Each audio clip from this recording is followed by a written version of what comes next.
ఈ సంగతులు దృష్టాంతములుగా వారికి సంభవించి యుగాంతమందున్న మనకు బుద్ధి కలుగుటకై వ్రాయబడెను. Glory to God.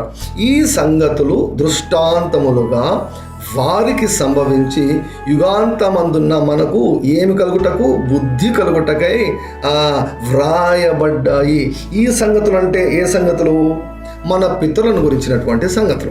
ఐగుప్తులో మన పితరులు ఉన్న రోజు నుంచి కానానులోనికి అడుగు పెట్టేంత వరకు వారికి ఏమేమి సంభవించాయో అవన్నీ కూడా మనము